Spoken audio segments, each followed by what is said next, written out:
sœurs. Et chaque fois parce que les garçons étaient encore à l'école primaire, quand la maman devait aller rendre visite ou aller dire bonjour à son fils, les garçons étaient embarrassés. Les garçons étaient honteux de sa mère. Au point où, le lendemain, un de ses amis lui a dit « Hey, ta mère n'a qu'un seul œil. » Les garçons ont dit qu'il était humilié. Il voulait même s'enterrer. Il voulait mourir. Quand il est rentré à la maison, il a confronté sa mère. Il a dit « Qu'est-ce que tu es venu faire à l'école? Si tu pouvais même mourir. » Tu vois, les gens impolis, les gens insolents. Sa mère n'avait rien répondu.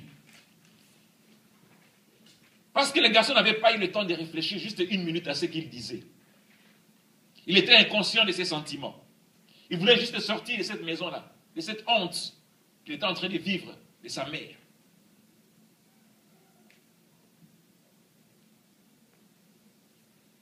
Alors le garçon a beaucoup étudié. Il a mis tout son poids à ses études. Par la grâce de Dieu, il a terminé ses études. Il a eu une bourse pour aller étudier à l'étranger.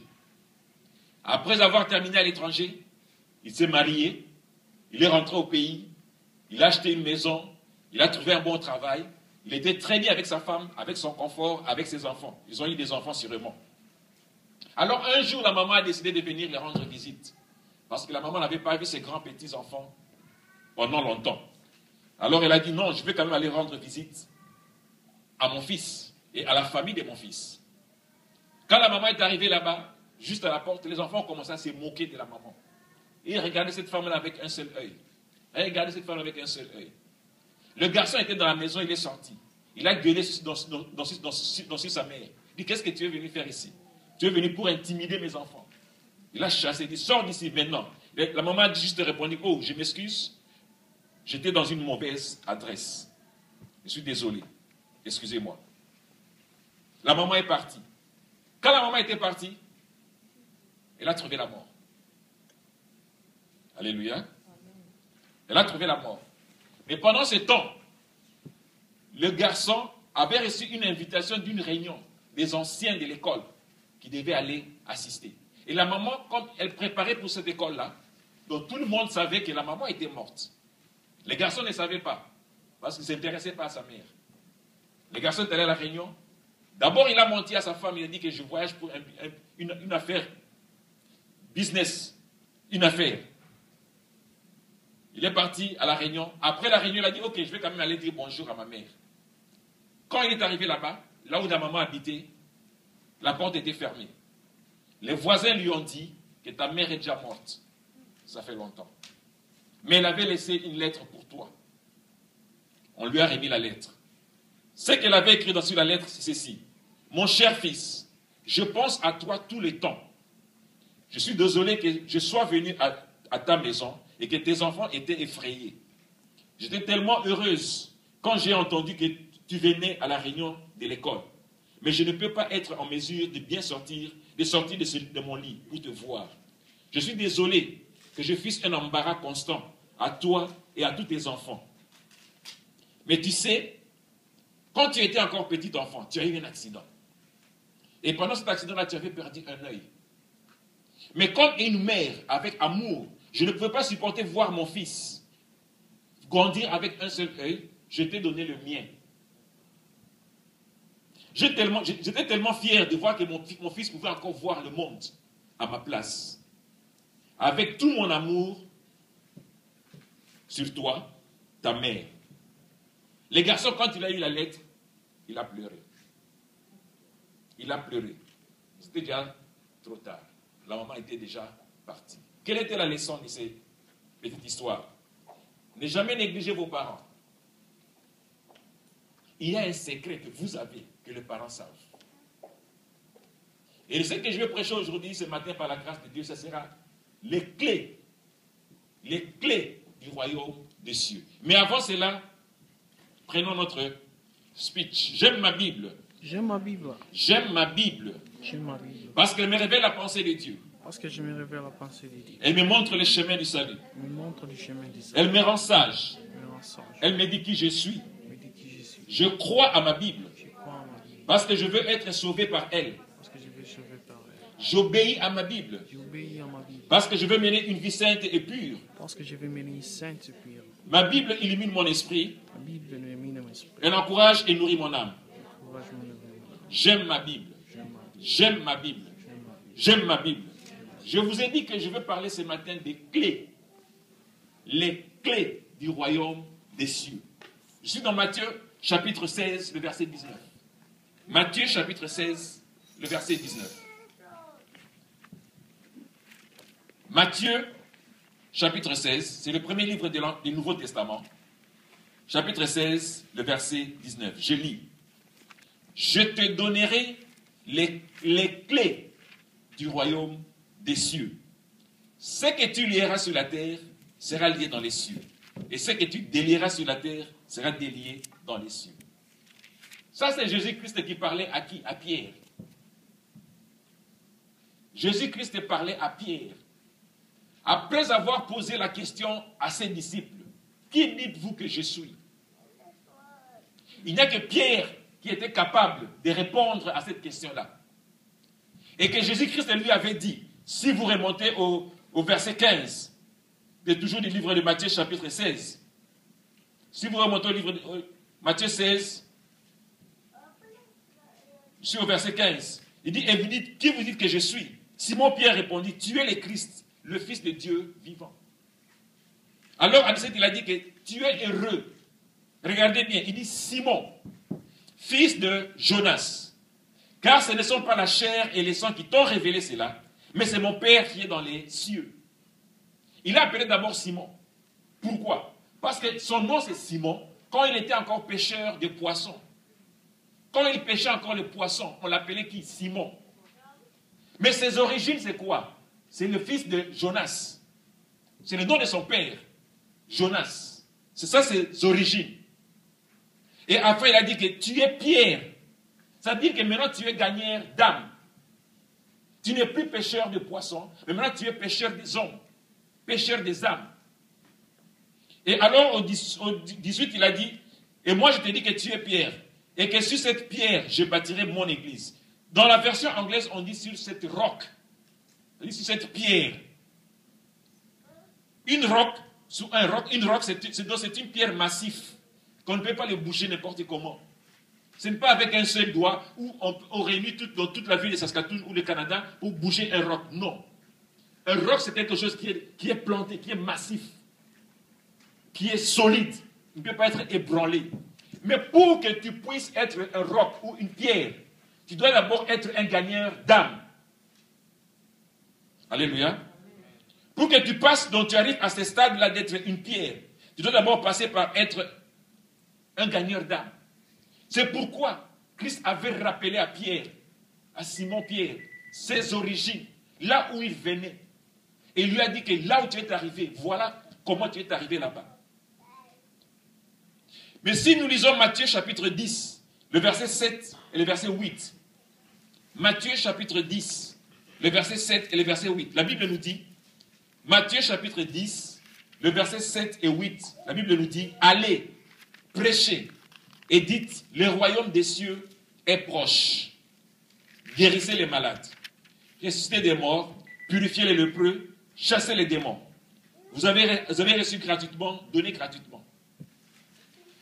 Ici, dans le livre de Matthieu, chapitre 10, le verset 7, c'est un commandement que Christ est en train de nous donner. Il dit d'aller et de prêcher. Prêcher quoi? Le royaume des cieux est proche. Ça, c'est un commandement. À part le plus grand commandement que Dieu nous avait donné, que de nous aimer les uns les autres. D'ailleurs, lui-même l'a prouvé en donnant son Fils pour qu'il meure afin que vous et moi soyons sauvés. Christ a dit que nous aussi, au-delà de nous aimer, nous devons aussi aller. Nous devons sortir. Nous allons prêcher. Prêcher quoi? Que Jésus-Christ revient bientôt. Le royaume des cieux est proche. Alléluia. Vous êtes avec moi ce matin? Mais pour que vous puissiez accomplir cette tâche, vous devez avoir quoi? Les clés. Tu ne peux pas, par aventure, on t'amène un cadavre ce matin et commence à dire que je vais ressusciter le cadavre. Si tu n'as pas la clé, si tu ne connais pas les secrets, tu ne peux pas, par aventure, aller à l'hôpital voir un sédatique et commencer à dire que, oh, guéri, donc sois guéri. Si tu n'as pas la clé, tu ne peux pas le faire. Pour accomplir cet ordre que Christ nous a donné, de sortir, d'aller, de prêcher, de guérir les malades, de ressusciter les morts, de guérir les lépreux, vous devez avoir quoi? Les clés. Les clés sont très importantes. Les clés, c'est quoi? Les clés, c'est le pouvoir et l'autorité que Christ nous a donné. Les clés, c'est le pouvoir et l'autorité que Christ nous a donné. Quand nous lisons Matthieu chapitre 13, le verset 11. Matthieu chapitre 13, le verset 11. Matthieu chapitre 13, le verset 11. Nous lisons. Jésus leur répondit, parce qu'il vous a été donné de connaître les mystères du royaume des cieux. Il vous a été donné de connaître le mystère du royaume des cieux. Vous avez la connaissance du mystère. Bien aimé, la Bible nous dit, celui qui... Donc, mon peuple périt par manque de quoi? De connaissances. Mais vous avez la connaissance. Beaucoup de chrétiens ont la Bible dans leurs mains, mais ils ne savent pas l'utiliser. Ils ne savent pas l'importance de la Bible qu'ils tiennent dans leurs mains. Il vous a été donné de connaître le mystère. Les mystères, c'est quoi? Ce sont les clés, les secrets du royaume des cieux. C'est ça les mystères. C'est ça les clés. Il vous a été donné. Dans Matthieu 13, Jésus-Christ a dit, il vous a été donné. Mais pas aux païens, mais à vous les chrétiens. Vous l'avez entre vos mains, mais vous ne savez pas l'utiliser. C'est comme quelqu'un, je me souviens un témoignage un jour, il y a un garçon qui s'est retrouvé devant une porte. La porte était juste poussée. Il n'y avait pas besoin d'une clé pour ouvrir la porte. Mais il était là dehors pendant 1 heure du temps, attendant que quelqu'un vienne de très loin pour venir juste pousser la porte afin qu'il entre. Pourquoi? Parce qu'il n'avait pas la connaissance. Alléluia. Alléluia. Jésus-Christ a dit que je le donne à qui je veux, à mes enfants. Bien aimé, nous avons tous une puissance qui est au-dessus de toute autre puissance sur la terre. Et c'est ça le Saint-Esprit. La plupart de nous chrétiens ne savons pas que nous avons le pouvoir. C'est pourquoi certains parmi nous croient que pour chasser les démons, il faut seulement aller voir le pasteur. Non. Pour guérir les malades, il faut seulement aller voir le pasteur. Non. Pour trouver solution à votre problème, il faut seulement aller voir le pasteur. Non. La Bible nous dit que si tu as un problème, rentre dans ta chambre à coucher, ferme la porte derrière toi et demande à ton Dieu et il te répondra. C'est un secret. La Bible n'est pas dit, ce n'est pas mauvais d'aller voir le pasteur. Ce n'est pas mauvais. Mais il faut voir qui aller voir. Alléluia. Amen. Alléluia. Matthieu chapitre 11, le verset 11 nous dit. Matthieu chapitre 11, le verset 11 dit, je vous le dis en vérité, parmi ceux qui sont nés des femmes, il n'en a point paru de plus grand que Jean le Baptiste. Cependant, le plus petit dans le royaume des cieux est plus grand que lui.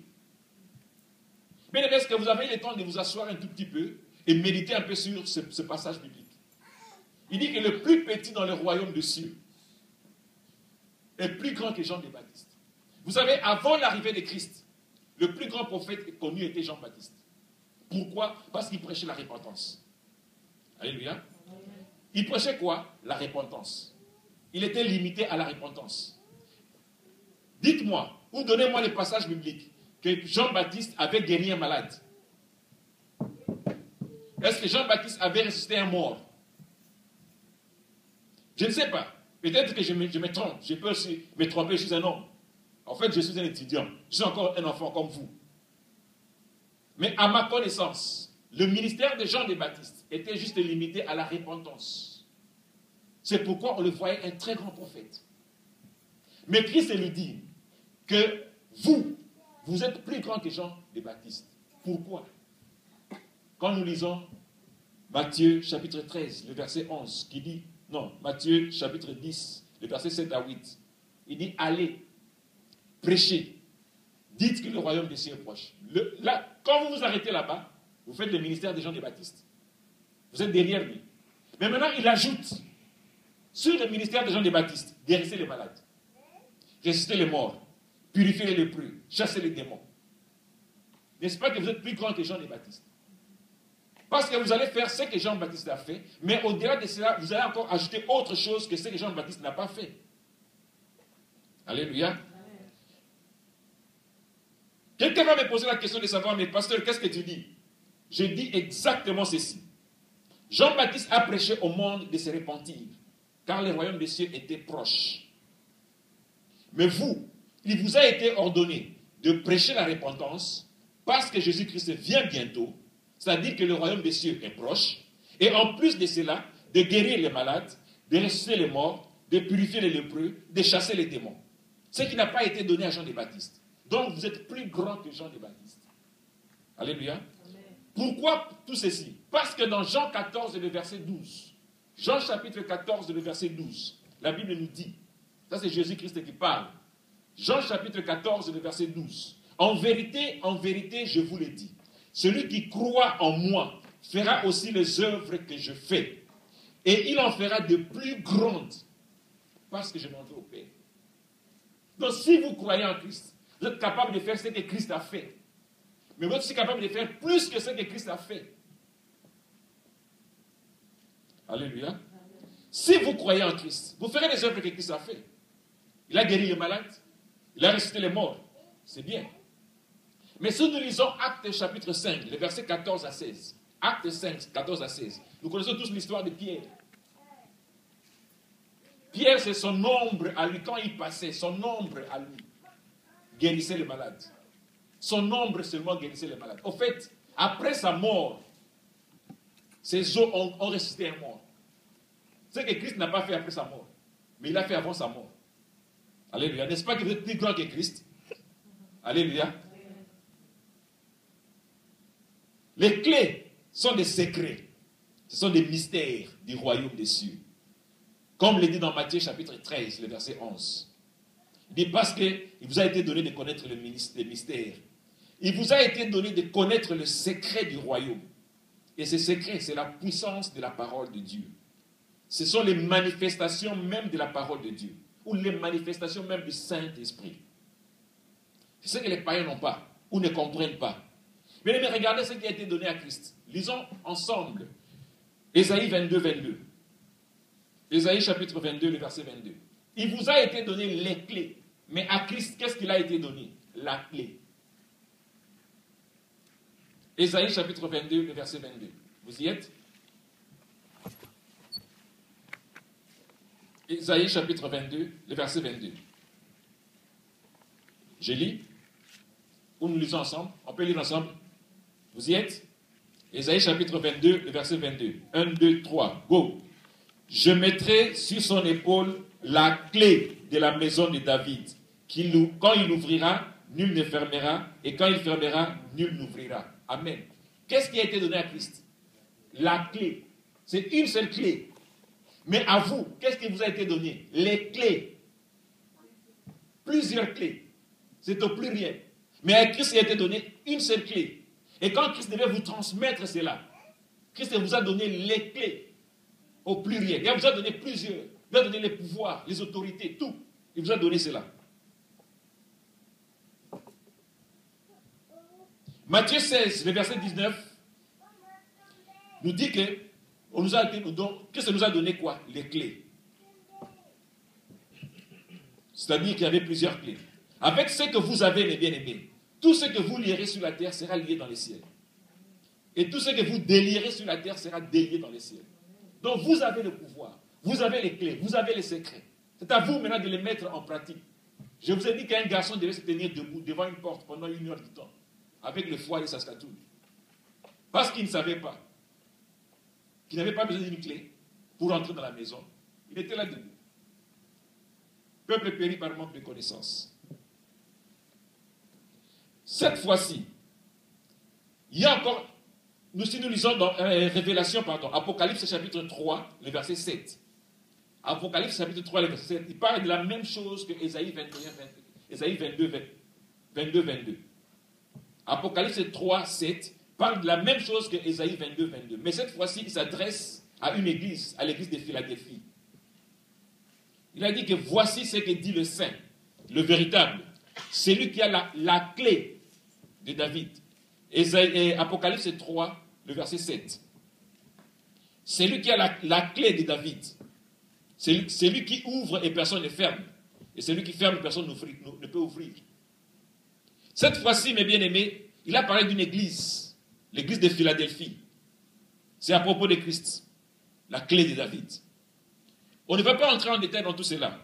À cause du temps, je vais prendre quelques exemples des clés. Il y a des chrétiens qui ont la clé, mais qui ne savent pas. C'est comme ces jeunes garçons qui avaient l'œil de sa maman, mais qui ne savaient pas. Il avait la clé de sa vision, mais il ne savait pas. Il avait le secret, il avait le mystère, mais il ne savait pas. Alors il a commis des erreurs. Si nous lisons Josué chapitre 1er, le verset 8, c'est un verset qui est trop populaire. Josué chapitre 1er, le verset 8. La Bible nous dit que ce livre de la loi ne s'éloigne point de ta bouche. Très bien. Qu'est-ce qu'il faut faire avec ce livre? Méditez-le jour et nuit. Quelles sont les conséquences quand tu le fais? C'est alors que tu réussiras. Si tu médites la parole de Dieu jour et nuit, tu vas réussir. Que tu le veuilles ou pas. Que tu l'acceptes ou pas. Que ce soit aujourd'hui ou demain. Mais à la fin des temps, tu vas toujours réussir. Bien aimé, si Dieu l'a fait avec les autres, pourquoi pas avec vous?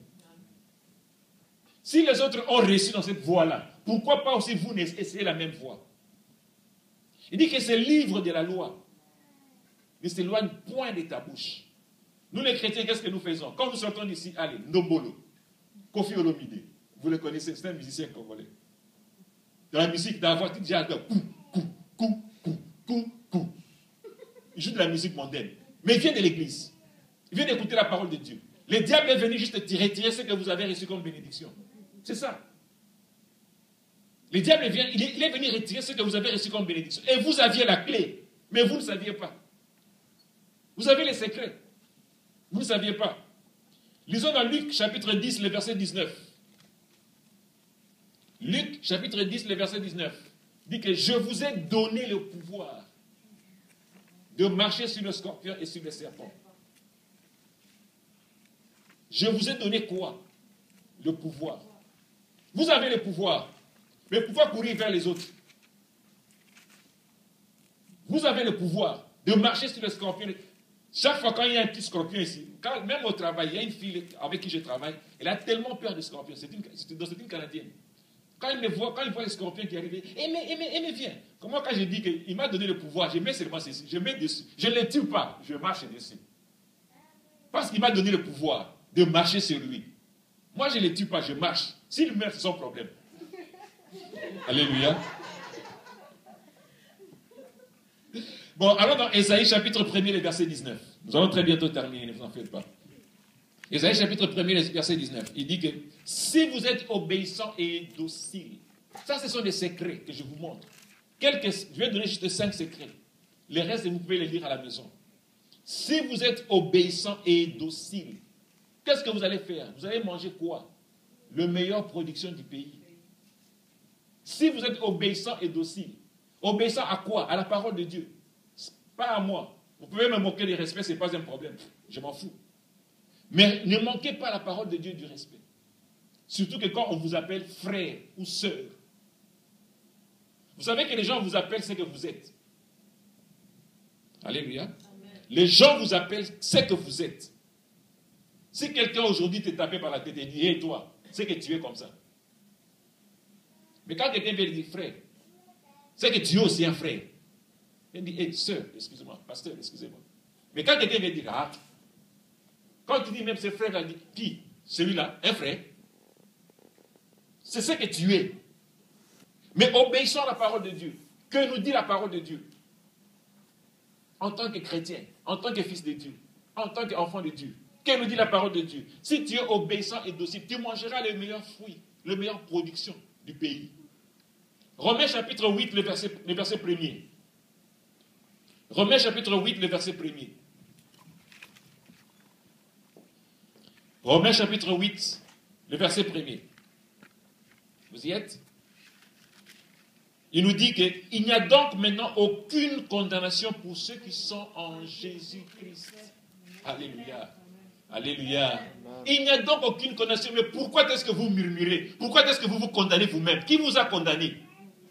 La Bible nous dit qu'il n'y a maintenant aucune condamnation. Mais quand tu pêches, relève-toi. Vous savez le secret de David? Vous savez le secret de David? David était un homme qui a commis beaucoup de péchés, que vous peut-être vous n'avez pas commis dans votre vie. Mais à chaque fois quand il péchait, il courait vers Dieu. Il dit, je lève mes yeux vers les montagnes, d'où me viendra le secours. Quand il pêche, il revient vers Dieu. Mon Dieu, pourquoi m'as-tu abandonné? Ça, c'est David. C'est ça le secret. Vous riez, c'est bien, mais c'est le secret. Vous allez tomber parce que la tentation viendra. Christ, après 40 jours, le diable est venu. Après 40 jours de jeûne et de prière, le diable est venu. Et vous ne jeûnez même pas jusqu'à midi. Quand vous demandez de jeûner seulement jusqu'à 8h du matin, il y a certains qui mentent déjà. Alléluia. Alléluia. Que Dieu nous bénisse. Il n'y a donc maintenant aucune condamnation pour ceux qui sont en Jésus-Christ. Vous devez savoir ça. Cela ne signifie pas que vous n'allez pas tomber. Ça ne signifie pas que vous n'allez pas pécher. Non. Regardez, le diable sait que vous n'allez pas commettre le péché de la fornication. Il sait. Mais il va vous mettre la haine dans le cœur. C'est aussi un péché. Et quand il va aller chez Dieu, il va vous accuser. Il dit, mais celui-là, tu dis qu'il est ton fils. Comment il ne peut pas pardonner son ami? La Bible nous dit que le pardon, c'est une puissance qui libère. C'est un secret. C'est un secret. On va le voir dans Deutéronome chapitre 15, le verset 10. Ce sera le dernier secret que je vais vous donner aujourd'hui. Il y en a beaucoup. Si vous voulez venir à la maison, je vais vous donner d'autres. Deutéronome chapitre 15, le verset 10. Deutéronome chapitre 15, c'est un livre de l'Ancien Testament. Nous sommes dans l'Ancien Testament. Il faut connaître la suite des livres. On commence par Genèse, Exode, Lévitique, Nombre, Deutéronome, Josué, Juge. Il faut connaître la suite. Comme ça, quand on va vous dire d'ouvrir un livre, ça sera beaucoup plus facile pour vous. Il faut faire cet exercice-là. Deutéronome chapitre 15, le verset 10 nous dit, « Donne-lui et que ton cœur ne lui donne point avec regret. » Quand tu donnes à quelqu'un, ne donne pas avec regret. Alléluia. Il y a des gens qui donnent en murmurant. Il y a des gens qui donnent en parlant. Ce n'est pas ce que la Bible nous dit. Quand tu donnes, libère ton cœur.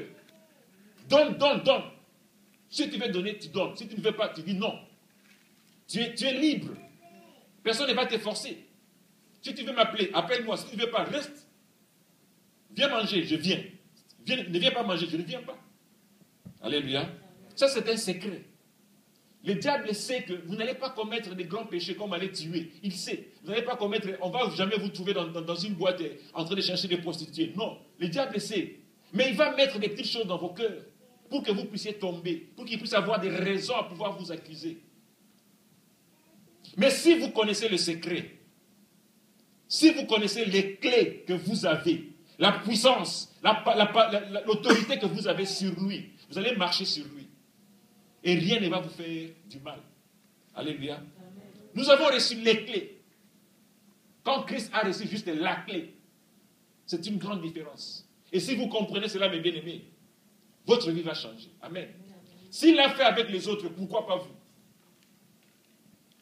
Regardez, il y a des gens qui ont progressé à cause de Christ dans la vie, que leur vie a changé. En fait, la Bible nous dit ceci. Il dit, il est celui qui vous prend de la poussière et vous élève. Il y a des gens qui étaient des pauvres, des générations, mais aujourd'hui, ils sont riches à cause de Christ, à cause de l'évangile. Et pourquoi pas vous? Vous savez le secret entre pourquoi Dieu fait prospérer les païens? C'est un des secrets que je vais vous donner encore aujourd'hui. Qui peut me donner le nom de l'église de Bill Gates? Il va marquer l'église. Et pourtant, il paye sa dîme. Et pourtant, c'est le plus grand milliardaire du monde. Bill Gates. Et pourtant, il envoie de l'argent comme don en Afrique. L'année dernière, il a envoyé plus de 44 milliards de dollars en Afrique, comme don. Mais il paye sa dîme au gouvernement américain. Mais il ne va jamais à l'église. Païen. Mais toi, chrétien, tu viens chaque dimanche à l'église. On te demande de donner ta dîme. Tu refuses. C'est un secret. C'est un secret. Je vous dis la vérité, c'est un secret. Si vous le faites, il dit que c'est lui qui va combattre. Il y a des témoignages. Les gens ont donné des témoignages que quand ils ont commencé, même moi je vous dis, il y a 2-3 ans passés, j'étais dans une situation impossible avec mes finances. Je payais ma dîme avant. Il y a un temps que j'ai stoppé. Et après, quand j'ai commencé à renouveler payer ma dîme régulièrement, aujourd'hui je peux sourire. Je dis, même si vous m'aimez, me demandez 5 000 $, je vais vous donner. Je ne venez pas. Alléluia. Alléluia. Que Dieu nous bénisse alors. Lèvons-nous s'il vous plaît. Lèvons-nous s'il vous plaît. Nous allons prendre encore notre petit cantique. Tu es Alpha et Oméga. Nous t'adorons, Seigneur. Tu es digne des louanges. Tu es Alpha et Oméga. Nous t'adorons, Seigneur. Tu es digne des louanges. Nous te rendons la gloire. Nous t'adorons, Seigneur. Tu es digne des louanges.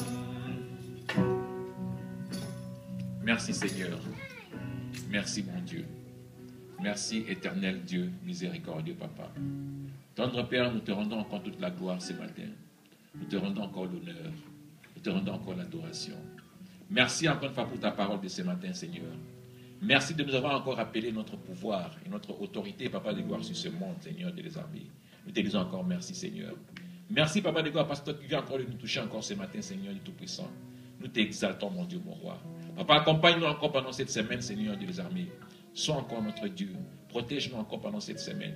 Garde-nous encore, miséricorde, Papa. Que ton nom soit encore glorifié dans ce ministère. Que ton nom soit encore élevé, Seigneur de les armées.